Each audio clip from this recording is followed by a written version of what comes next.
PS3 and the Xbox 360 era produced a lot of games in the stealth action genre. Games like Hitman, Metal Gear, Batman, and possibly one of the most notable is Assassin's Creed. So Dishonored came out in 2012 and was one of my favorite stealth action games. The game was developed by Arcane Studio, the same studio that recently made Deathloop, which, sidebar, was actually confirmed by Bethesda that it takes place in the same universe as Dishonored. But they also made the poorly received Redfall game, which I played and enjoyed a little bit. I could understand why the game isn't great or anything like that, but I don't think it's horrible as a game. However, with Dishonored, Arcane Studios definitely delivered a standard for the genre at that time. I bought this game because after seeing the trailer for this game and wanting to play a stealth game, since Assassin's Creed was definitely not a hit with me, but I was looking for the next best action stealth kind of game, since the last game I played before this that I really enjoyed and loved was Arkham Asylum. Arkham Asylum and Arkham City, I believe, came out about a year or so before Dishonored did, and it left me wanting to play something new and fresh with the action stealth genre. I left this game off for 11 years because I only had a handful of trophies left, and I'm sure that the Dishonored fans think they know which trophies I have left, but sorry, I do have Clean Hands, Shadow, and Ghost. They were accomplished on my first playthrough when I first played the game. I used to love getting platinums, and Dishonored had one of the best challenges if you did it right.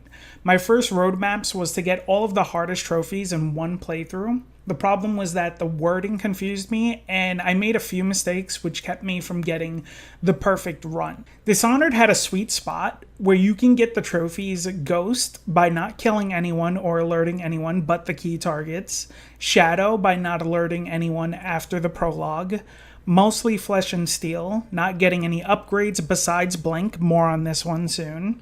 Clean Hands, complete the game without killing anyone. These 4 trophies would also trickle down into other stealth trophies such as Spectre, complete a mission without alerting or killing less than 5 people. Faceless, completed a mission without alerting anyone. Surgical, from the first mission to Caldwin Bridge, kill less than 10 people. Just Dark Enough, complete the game on low chaos, since killing no one gives you low chaos, pretty much anyway.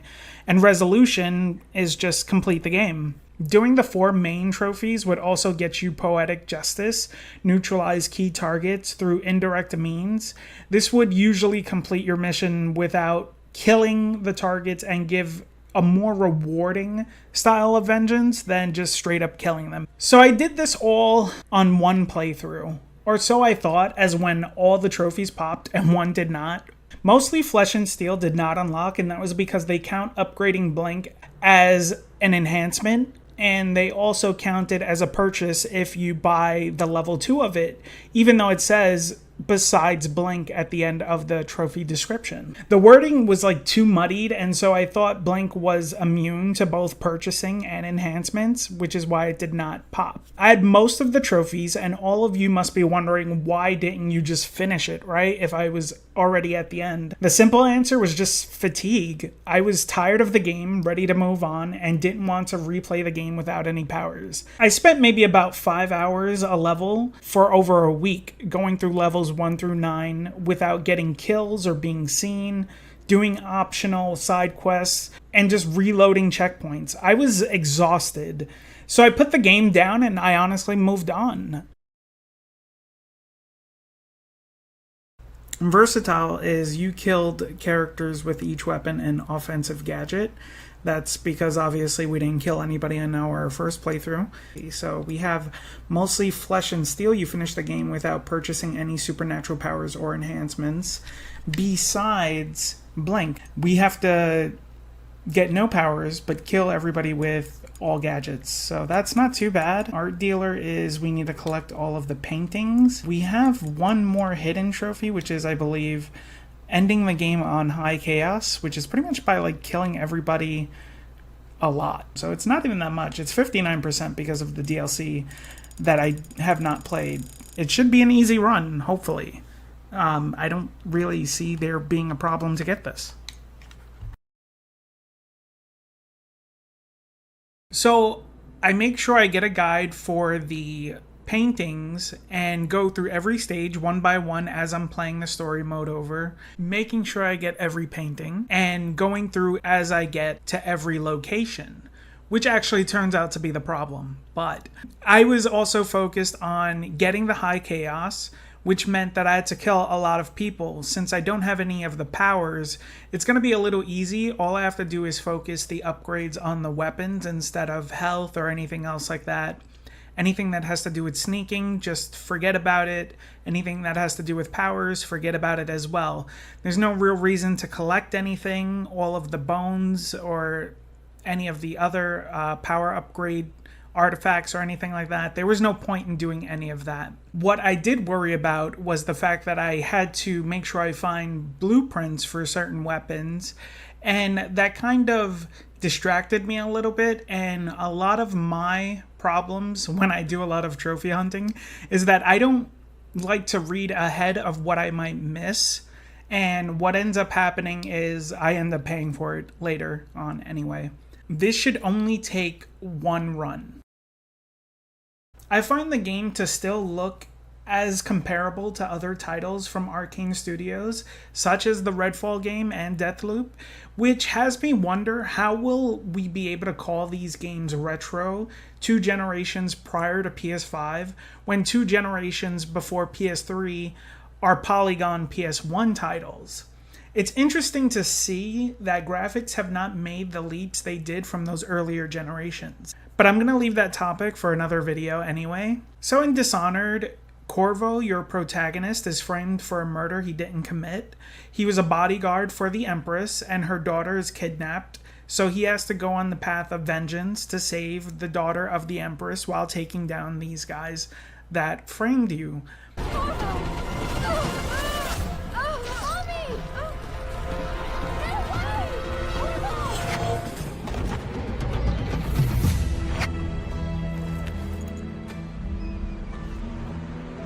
Corvo, it's all coming apart. Find Emily. Protect her. You're the only one. You'll know what to do. Won't you? Corvo.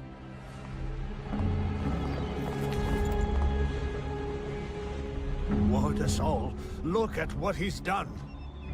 Yes, he's killed the Empress. What did you do with young Lady Emily, traitor? Her own bodyguard. Ironic. I'll see you beheaded for this, Corvo. Peg him.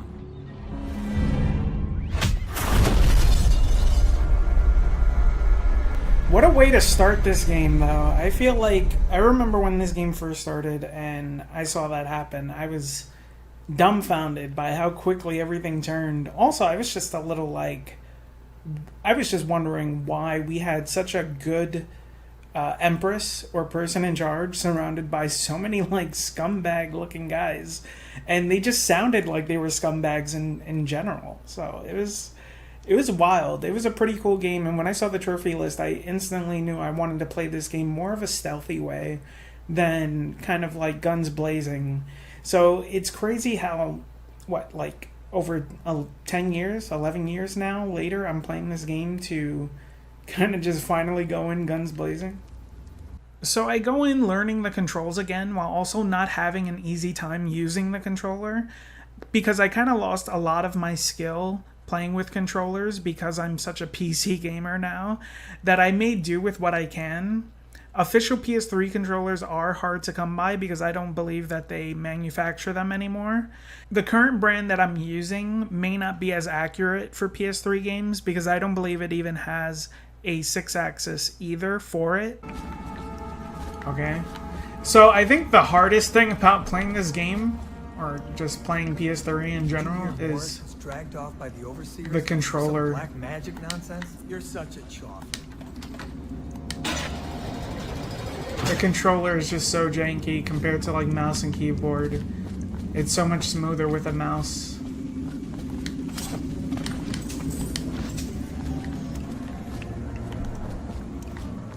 Okay, So we need a key for that one. And I guess it really doesn't matter if I kill So many people are coming to the execution. a bunch of people, but... You're out. Good for you. Cut some throats. Cut some throats. Hey, kill a guard for me, will you? Social event for the high and mighty. Comes So we need to kill people. Lord Protector get his head chopped off. They're as bad as us betting on the dogfights.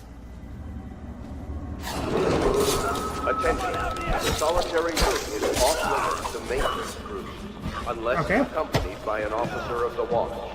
Escort through the there's a guy up there. must Okay. be scheduled in advance with 1 week's notice. Is this guy coming down, or... See, this is what I mean by, like, the camera and the controller. It just feels so janky. I mean, I love this game, though. I have where if you have corn. I don't think I said that right.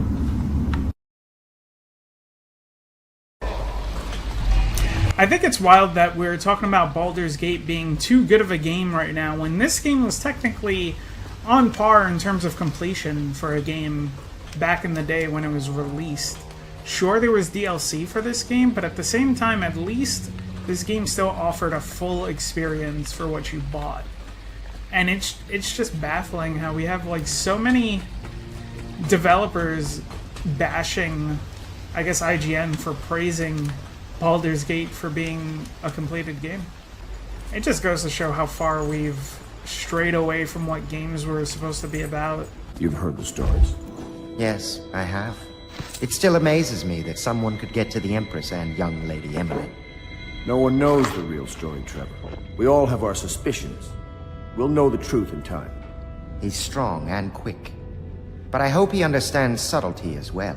This isn't one of your fancy dress parties. The reality is that we need men killed. Have you ever killed a man? Only with my wit. But it's a fair point as always. He'll be here soon, and I'm looking forward to meeting him. It's nice to see the duality of the characters kind of presenting to you your two paths for this game, where you get to choose between going in guns blazing, killing everybody, or, like one of the guys said, he's only killed somebody with his wit. And ultimately, that's our other option, is using our wit. I think that BioShock was such a huge influence on video games back during this time that we saw so many games looking for a new kind of setting. And I think that Dishonored was one of the better creative masterpieces, because steampunk was something that I think was not really overused, I want to say, but it was really a go-to for a lot of games during that time because of games like BioShock. I think we were trying to get away from futuristic and modern altogether, that it was easier to think of something that was more of a dystopia instead of trying to just go the easy route for sci-fi settings. I think with Dishonored, they really nailed the kind of horror, but not really a horror kind of game at the same time. Because I think one of the best things in the atmosphere of the game is the rats, and how you would come across the rats and just be really weirdly disgusted out by them.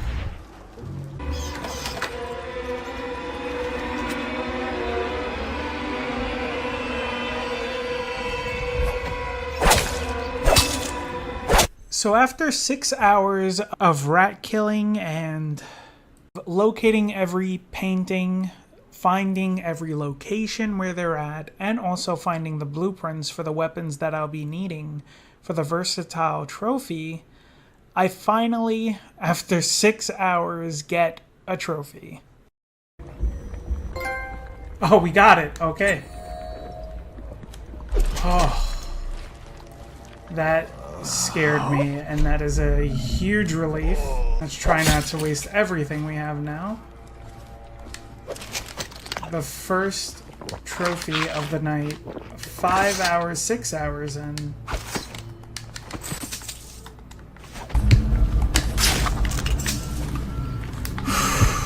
One more.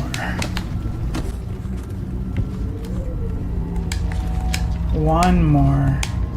And then we have all of the paintings. Or so I thought. Earlier I showed you guys a part of the game where I was doing the granny mission. I didn't realize, or because of the fact that I didn't look up the trophy and I just figured I was going to run in and grab all of the paintings, I didn't realize that I had to do a slackjaw mission in order to gain access to the final granny mission that gives you the final painting. I realized that I need to basically play the whole game over again, and it just completely destroys all of my energy in wanting to play the game.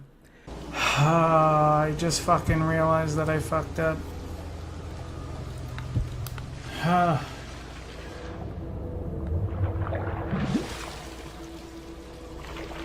I didn't do one of Slackjaw's missions. Alright, we're going to just go through this.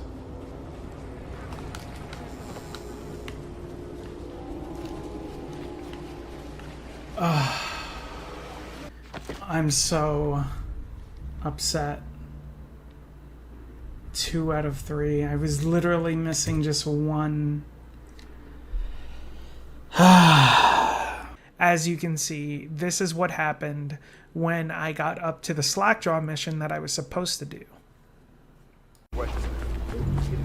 Hey, you're just the man I was looking for. Slackjaw's wanting to talk to you. That him? Yeah, he's the one. Hey, we got a message for you from Slackjaw. He wants to talk at the distillery. I have no time for this, man, so yeah, no. After taking 2 days away from the game, what I end up doing is just going back and finishing playthrough 1, sucking it up, and starting my next playthrough. The others are all dead, aren't they? That's alright, because I was going to have them killed anyway. I am going to be Empress. Damn, okay, Palpatine. Let's see if they pop now. Okay, alright. Overall chaos. I'm waiting for that one to pop. Okay. Maybe it's in the next screen. What will history tell us? That the daughter of a murdered empress ascended the throne up a mountain of corpses, carried by an assassin named Corvo? That's awesome. No. They'll say that little Emily Caldwin I came to power in an age of terror and corruption, and that she did her best in a world that is not kind to little girls or empresses.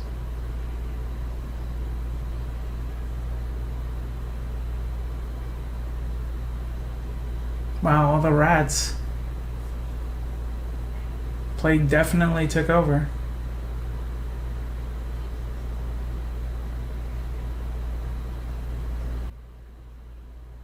God damn it, Samuel. You kind of deserve your death. You could be the worst of us. I've seen a lot traveling with you. Now get off my boat. I'd wish you good luck, but I'd be lying. Out, Corvo. I don't like what you've become.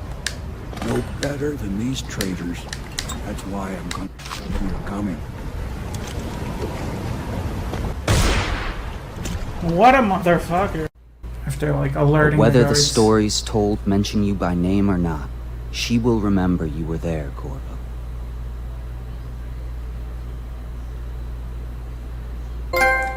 Nice. Dunwall and Chaos, great. So I believe we only have one more trophy left that we're gonna actually have to go back and do. Technically, all the hard stuff is done. I just have to go get my paintings. What we're gonna do instead is we're gonna load back as far as we can go, so that we can go back and do the Slackjaw mission. And pretty much now we can use powers, which is nice. So I basically go in there like Willard, if you know, you know, and just get all the paintings. That's pretty much it. The good part about it is the fact that I don't really have to start the game from the beginning, meaning I could skip the prologue, I could skip the first mission. Since I have the save right before Slackjaw, I start from there. and collect all the paintings so that when we get up to the sewer part, which is basically before the last mission, we just complete the granny part and we get our trophy. Don't let her kill. Bro, I'm gonna tell you one thing. I'm here for a trophy. Anything I own. Last gift. Okay, I understand that that's the last gift, but there's another gift that I'm looking for, lady. Another gift. And it's this one! Gonna fucking please pop. Please pop. Let's fucking go! Woof! 11 years in the making, I finally got this shit. 11 years. I think that sigh really speaks for itself. The way I feel just watching it over and hearing me just so relieved makes me really happy that I kind of went back to get this platinum.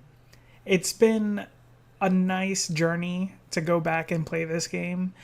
It's been fun as a challenge. It's been annoying and frustrating because of the way things were worded, but it's still a good game, and I think it's a nice story. It's a good way to go back and just enjoy a game fully to the full experience. But I won't be coming back to this game for the DLC on PlayStation 3. I will play the DLC on PC just because I have the definitive edition on Epic, but I think I will just stream that, and that will be the end for that. I'd like to prepare for Dishonored 2. I'd also like to prepare for Dishonored 3 if it ultimately does come out, but it has recently been leaked by Microsoft, so I know I will be playing the games and I will be catching up on the story. So what's up next? Next we have Infamous 1. I will have to be doing the bad side playthrough. That's going to be fun. I really enjoyed playing that one over again as well. And I don't really know what's going to come after that, honestly. I would like to do the God of War series. I would like to do Metal Gear because of the new Metal Gear collection that is coming out. But we will ultimately see. I hope you guys enjoy this. And if you guys do, hit the like, subscribe. You guys know what to do. I will catch you in the next one. This has been a fun retrospective look at this game and a fun platinum for this game as well. See ya.